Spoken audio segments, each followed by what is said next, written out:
Ce matin, nous allons parler d'une autre clé importante et une vertu essentielle qui permet de résister aux tentations du diable. Car nous allons parler d'un sentiment qui existe depuis la nuit des temps et nous allons comprendre l'origine de ce sentiment.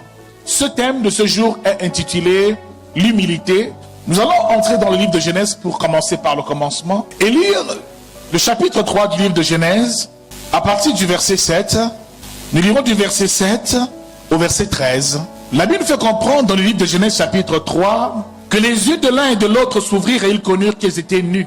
La Bible nous parle ici du récit d'Adam et Ève qui avaient été choisis par Dieu pour accomplir un plan divin, un plan de domination sur la terre, car Adam et Ève avaient été créés à l'image et à la ressemblance de Dieu. Dieu leur avait donné une instruction, c'est de ne pas manger du fruit de l'arbre de la connaissance du bien et du mal. Et la Bible nous fait comprendre que le serpent, dit encore avec moi le serpent, l'animal le plus rusé du jardin, est venu séduire Ève et l'a fait tomber en tentation. Et voyez-vous, le thème que nous avons, c'est comment résister à la tentation, car Ève n'a pas pu résister à la tentation. La Bible fait comprendre ici qu'il a parlé à Ève, il a séduit Ève, il a menti à Ève et il a suscité en elle des sentiments malheureusement qui l'ont poussé à désobéir à la parole de Dieu. Ici, la Bible déclare qu'après avoir été séduite, il alla manger du fruit de l'arbre et il en a donné aussi à Adam. La Bible nous fait comprendre ici que tout au long de leur vie, Adam et Ève vivaient au jardin d'Éden dans l'obéissance. Dis avec moi l'obéissance. Ils n'avaient jamais pensé à manger du fruit de l'arbre interdit. Et la Bible fait comprendre que le diable est venu souffler à l'oreille de Ève. Comme il a soufflé à l'oreille de Ève, il souffle aussi dans l'oreille de beaucoup de personnes. Car notre adversaire est subtil. Il ne viendra jamais te forcer physiquement et te contraindre à commettre le péché. Il va mettre des pensées dans ton esprit. Et il suffit simplement que tes oreilles soient ouvertes pour que certaines choses entrent et finissent par agir dans ton cœur, à te conduire à agir et à accomplir une œuvre contraire à la volonté de Dieu. Ici, la Bible fait comprendre qu'après qu'il ait demandé à Ève, Dieu a-t-il réellement dit que vous ne mangerez du fruit de l'arbre de la connaissance du bien et du mal? Elle dit oui, c'est ce que Dieu a dit. Elle a ouvert la porte. Première porte, nous le savons tous, ce sont les oreilles. Par la suite, deuxième porte, elle a parlé, elle a ouvert la bouche, elle a communiqué avec Satan, avec le diable. Et par la suite, une fois que cette pensée est venue en elle, où il lui dit, vous serez comme des dieux quant à la connaissance du bien et du mal. C'est à ce moment-là que la convoitise a commencé à agir en Ève. Elle a vu cet arbre était devenu beau, ce fruit était agréable à manger. Elle s'est dit que si je mangeais de ce fruit, je serais comme un dieu ou une déesse. Ce qui veut dire ici que le diable a touché un point sensible. Malheureusement, elle ne le savait pas, mais elle était déjà semblable à Dieu. Car elle avait été créée à l'image et à la ressemblance de Dieu. Maintenant que tout cela s'est produit, la Bible fait comprendre que Adam et Ève se réveillent. Car nous savons que l'une des ruses de l'adversaire et l'une de ses manœuvres, c'est qu'après qu'il t'ait poussé à cette tentation et que tu es succombé à cette tentation, il s'enfuit et il t'abandonne. Après que le diable ait pris la fuite, les yeux de l'un et de l'autre s'ouvrirent et ils connurent qu'ils étaient nus. Ayant donc cousu des feuilles de figuier, ils s'enfuirent des ceintures. Alors ils entendirent la voix de l'Éternel dans le jardin. Ce qui veut dire que Dieu aimait souvent se présenter devant Adam et Ève et avait une communion parfaite avec Adam et Ève. Nous savons bien ici ce qu'ils ont fait. Ils sont allés se cacher. C'est à ce moment-là qu'ils ont ressenti la peur. Bien-aimés dans le Seigneur, la tentation nous met dans la honte. Subir la tentation, c'est une chose, mais résister, c'est encore mieux. Succomber à la tentation nous fait demeurer dans la honte et nous dénude, nous déshabille. Ce qui veut dire que quelle que soit la gloire dont tu es revêtu, lorsque tu succombes à la tentation, tu perds tes vêtements de sainteté, tes vêtements de protection, tes vêtements glorieux. Tu perds l'esprit de Dieu ou le revêtement surnaturel que tu as. Bien-aimé dans le Seigneur, la tentation a perdu bien des rois. Et ici, Satan a réussi son coup. Alors Dieu parle, l'Éternel parla, appela l'homme qui parcourait le jardin vers le soir, et l'homme et sa femme se cachèrent loin de la face de Dieu, au milieu des arbres du jardin. Nous savons bien ici que c'est Adam et Ève qui se sont cachés, ce qui veut dire qu'ils ne se sont pas restés dans la présence de Dieu, ils se sont éloignés de sa présence. Mais l'Éternel Dieu appela l'homme et lui dit, où es-tu? Il répondit, j'ai entendu ta voix dans le jardin, j'ai eu peur, parce que je suis nu et je me suis caché. Celui qui succombe à la tentation est non seulement nu, mais a naturellement pour désir de se cacher, de s'éloigner de la présence de Dieu. C'est pour ça qu'il y a souvent beaucoup de frères et de sœurs en Christ qui finissent par quitter la maison de Dieu, quitter la présence de Dieu, parce qu'ils sont tombés dans la tentation. Quelle est la tentation qui t'a fait tomber et chuter? Peut-être c'est l'alcool, je ne sais pas, peut-être c'est un péché, mais laisse-moi te dire que le but de cette tentation est le péché par lequel tu es tombé a pour but de t'éloigner de la présence de Dieu. À quelqu'un, même si tu pêches, ne quitte pas de la présence de Dieu. Demeure présent, alléluia. Répands-toi et reconnais ton péché. Ce que Adam et Ève n'ont pas pu faire. La Bible fait comprendre ici. L'Éternel Dieu dit, qui t'a appris que tu es nu? Voyez-vous un peu ici la profondeur de ce texte? Car lorsque Dieu arrive et parle à Adam et à Ève, il leur parle naturellement. Certainement, Dieu savait déjà ce qui s'était passé. Dieu est omniscient, omniprésent, omnipotent. Ce qui veut dire que Dieu voit tout, il sait tout. Il scrute les profondeurs des cœurs des hommes. Il scrute les cœurs et les reins. Il savait parfaitement ce que Adam et Ève avaient déjà fait. Mais il s'approche quand même avec tout le naturel d'Adam et Ève. Et il appela l'homme et lui dit, où es-tu? Il n'est pas venu lui dire, Adam, tu as péché, je t'ai vu. Dieu n'est pas venu dire, Ève, je vous ai attrapé. Ce qui veut dire que Dieu savait dans son cœur que Adam et Ève avaient certainement péché, mais il est venu leur demander, comment vous allez? Où es-tu, Adam? Où es-tu? Dieu est toujours naturel. Dieu, son amour est toujours stable. Son amour ne chancelle jamais. Que tu sois dans le péché ou que tu sois dans la sainteté, Dieu aime le pécheur, mais il est le péché. Ici, Dieu est venu avec le même amour.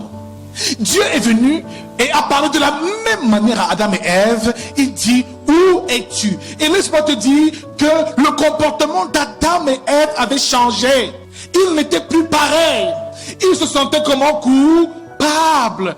Dans la présence de Dieu, il se sentait déjà coupable. Il ne se sentait plus digne d'être dans la présence de Dieu, comme beaucoup souvent ne se sentent pas dignes lorsqu'ils commettent le péché. Mon frère, quand tu pêches, ne t'éloigne pas de la présence de Dieu, reste dans sa présence et humilie-toi. Il répondit, j'ai entendu ta voix dans le jardin et j'ai eu peur, parce que je me suis nu et je me suis caché. Première étape, Adam répond à l'Éternel et lui dit, au lieu de répondre, me voici. Car Dieu pose une question, où es-tu? Quand on te pose cette question, c'est pour dire, je suis là. Ou tu dis seulement, me voir. Adam a détourné les choses. Adam a parlé d'autre chose. J'ai entendu ta voix dans le jardin, j'ai eu peur. Depuis quand est-ce que tu as peur de ma voix? Parce que je suis nu et je me suis caché. Et l'Éternel Dieu dit, qui t'a appris que tu es nu? Pensez-vous réellement que Dieu n'aimait plus Adam et Ève?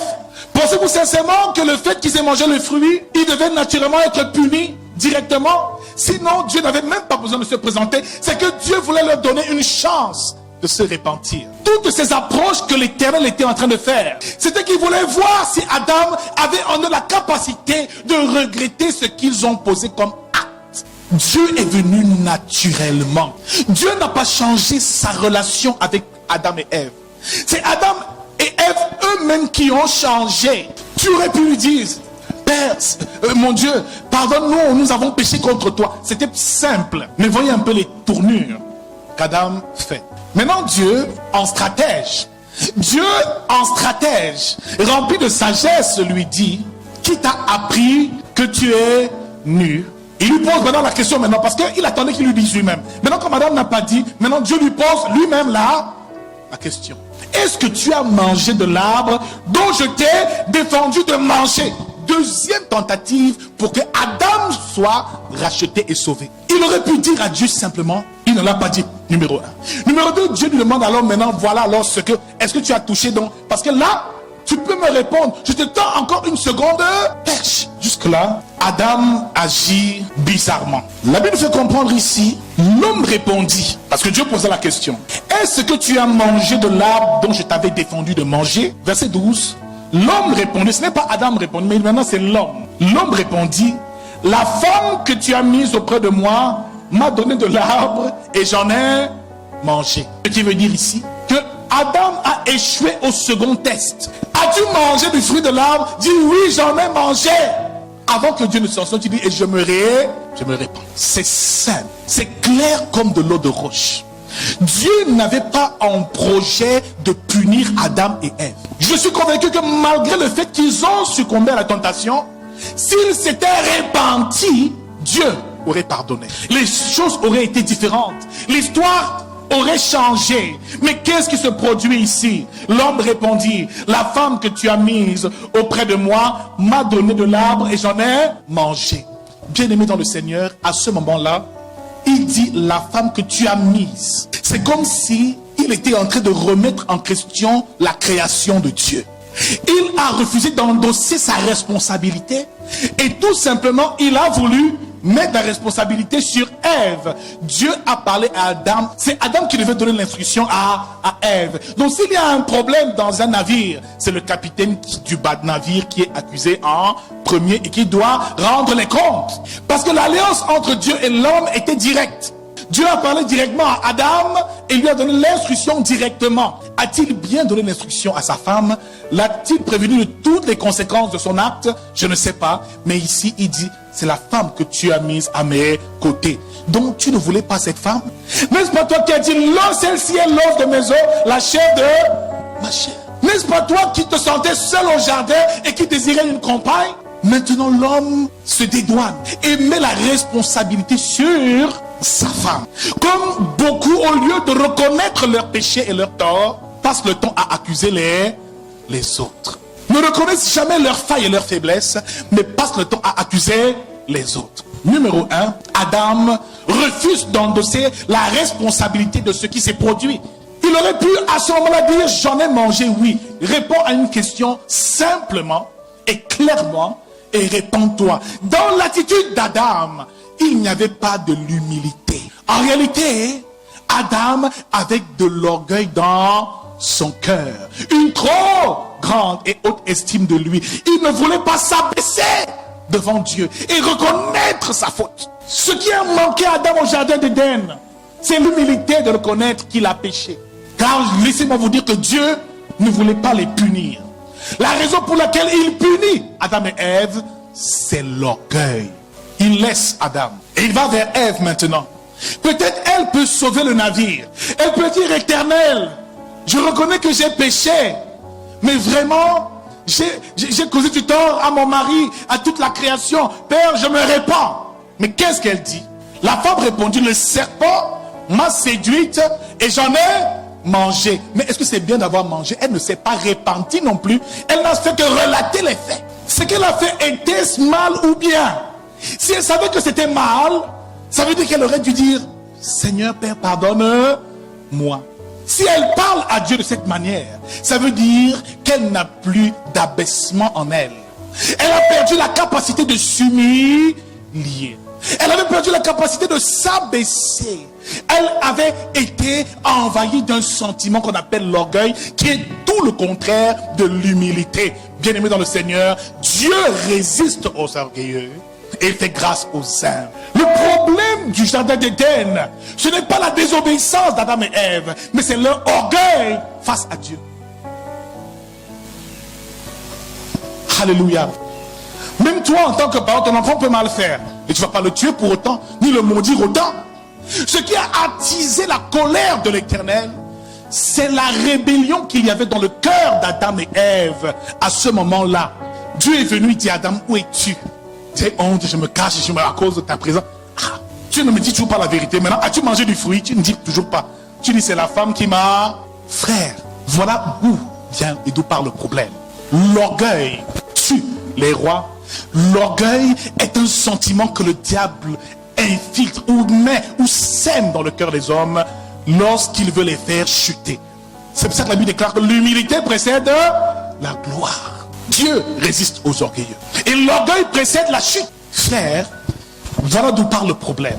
L'histoire aurait pu être différente. Dans Ézéchiel chapitre 28, du verset 16 à 17, la Bible nous dit: par la grandeur de ton commerce, tu as été rempli de violence et tu as péché. Je te précipite de la montagne de Dieu et je te fais disparaître chérubin protecteur. Du milieu des pierres étincelantes, ton cœur s'est élevé à cause de ta beauté.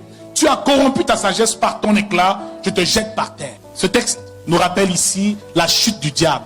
Le même récit se produit pratiquement similaire là-haut dans le royaume céleste, parce que le diable ici était un chérubin. Le problème du diable et de l'adversaire ou de l'ange des lumières de Satan, c'est qu'une fois de plus, l'orgueil a commencé à envahir son cœur. Laissez-moi vous dire une chose, c'est que tous les anges sont humbles, revêtus d'un sentiment unique, l'humilité. Premièrement, tout serviteur, toute créature céleste est toujours habitée par ce sentiment, l'humilité. Les 24 vieillards se prosternent devant Dieu. Ce qui veut dire que l'humilité est un sentiment qui amène l'homme à se soumettre à Dieu, qui conduit l'homme à l'obéissance à Dieu, qui pousse l'homme à s'abaisser constamment devant la face de Dieu. Car les 24 vieillards, les 4 êtres vivants, les séraphins, les chérubins, toute l'assemblée céleste se prosterne devant le trône de l'Éternel et dit: Saint, Saint est l'Éternel des armées. Mon frère, au ciel, tous sont humbles. Mais il y a un qui a commencé à dévier et à changer parce que il était beau. La Bible nous parle de sa beauté. Et il s'est élevé parce que sa sagesse, sa lumière, sa beauté a commencé à lui jouer des sales tours. Frère, ici la Bible nous parle de l'humilité. Dis avec moi, l'humilité précède la gloire. À cause de leur orgueil au jardin d'Éden, Adam et Ève ont été chassés du jardin d'Éden. Et à cause de son orgueil au ciel, parce qu'il a voulu prendre la place et le fauteuil du Créateur, il a aussi été précipité sur terre. Tous deux ont perdu leur position. Bien-aimé dans le Seigneur, l'orgueil en tout lieu et en toutes circonstances te fera toujours perdre ta position. Quel que soit le poste que tu occupes, quelle que soit la grâce que tu as reçue, quelle que soit l'onction dont tu es revêtu, lorsque le diable veut te faire chuter et tomber, il sème dans ton cœur un sentiment, l'orgueil. Tu commences à avoir une trop haute estime de toi. Tu n'écoutes plus personne. Tu commences à résister.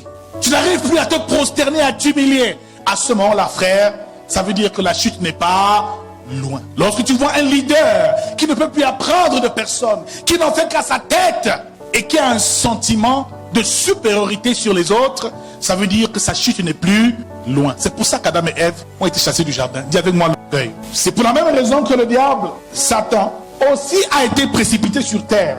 L'orgueil a la capacité de te faire partir ou quitter de la présence de Dieu. L'orgueil détrône les rois.